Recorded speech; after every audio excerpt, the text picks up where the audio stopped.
31 years ago, when the phrase folk metal did not really mean much to many, Cruachan were already on the avant-garde of shaping the sound of then new subgenre of our favorite music. Ninth grade, right? The obsession starts. And today, in 2023, after a major reboot, the boys are getting ready to release their new studio album, The Living and the Dead. Nice! And so without any further ado, let's take a look at what is inside the folk metal pioneers' 9th studio record, and then hopefully answer the question whether this record is even worth your attention. Here you go.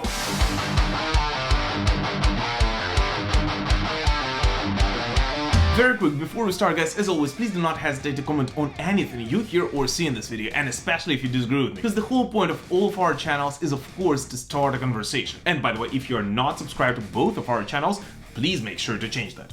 But alright, let's do it.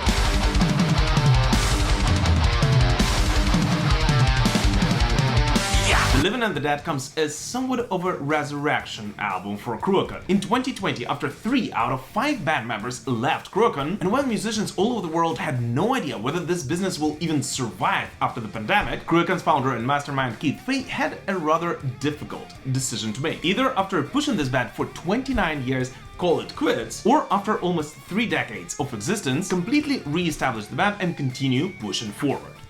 And we all know he chose the latter.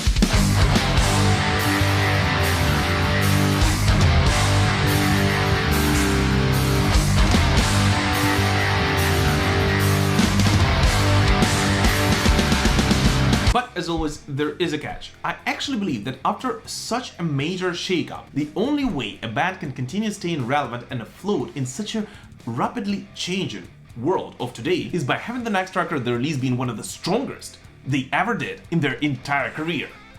And just run a little bit ahead of myself here, boy did that deliver! Have you seen the dark-haired woman move with elegance of flair? The album opens with a fist-in-your-face intro to the instrumental piece The Livin', which I have to say sets the right mood for the first half of the record, going into the Queen and followed by the song The Hawthorne, which was of course released as one of the singles to this record.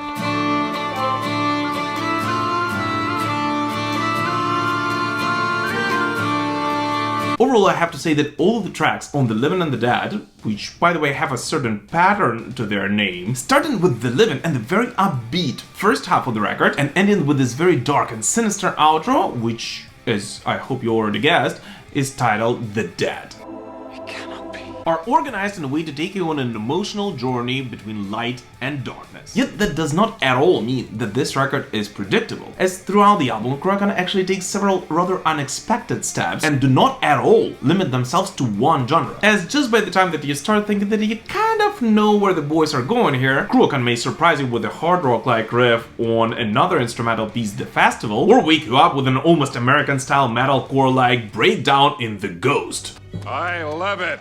And by the way, speaking about Ghost, on which Cruachan invited the guest vocalist Wrath of Fintroll, this track, which kind of taps into the world of death metal, is definitely one of the highlights of The Living and the Dead for me, personally. And if you are an old-school metalhead like myself who still thinks of albums in terms of 2 different sides of a record, The Ghost, which closes the first half of The Living and the Dead, is actually perfectly placed on this album. As marking the equator of the album, it actually keeps its listener on his toes, raising your energy and keeping you excited about what is to come on the second half of the album, which of course opens with The Crow. Black skull with the devil's eye, then flee men hide and children cry. And here, okay, I actually know that most of the people absolutely loved The Crow when it came out, but for some weird reason, it actually did not hook me right away when I heard it the first time. What? But hearing this track on the album, among the other songs, actually makes me appreciate The Crow so much more, showing me personally that this is definitely one of those records that you kind of want to listen from the first until the very last song.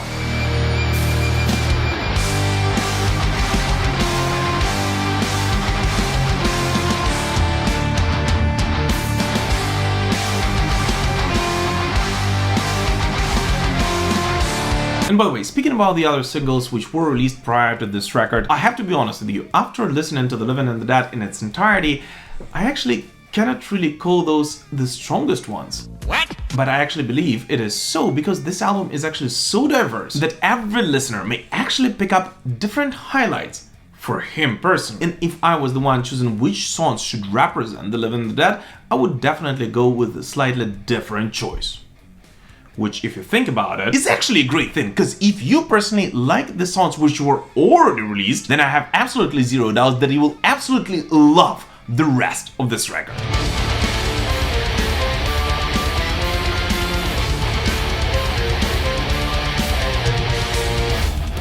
I'll be very honest with you, I actually grew rather tired of folk metal lately, as most of the albums, not all, but most of the albums in the genre that I've heard in the last couple of years were a bit too predictable for me personally. And thus I'm actually very happy to say that this is actually the first time in many years that I'm actually excited about the future of folk metal, as the living and the dead has kind of restored my faith in this genre.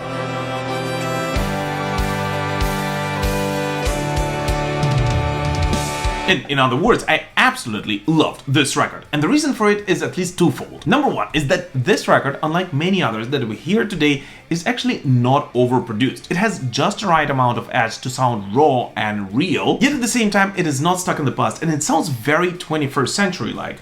Which brings us to the second point. On the living and the dead, Cruachan did not really limit themselves within the boundaries of the genre which they have co-founded 31 years ago. And while this record is indisputably a folk metal record, at the same time Cruachan did not shy away from the influxes of hard rock, death metal, black metal, and even the mainstream catchiness, which in my opinion, in case of the living and the dead, is very appropriate.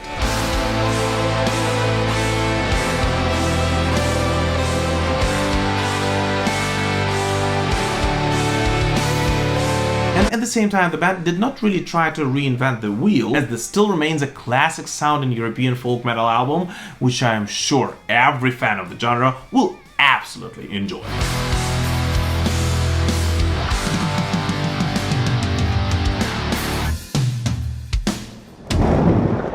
But anyways, what do you guys personally think about Cruachan overall and about the singles which you've already heard from this record? And if you're watching this episode after The Living and the Dead has been released, what do you think about this album? Please let us know in the comments. As always, thank you so much for watching, guys, but most importantly, thank you and thank Cruachan for supporting my country through this very, very difficult time. Please remember that the biggest war since World War II still goes on right in the middle of Europe, and continue supporting Ukraine in any way you personally can.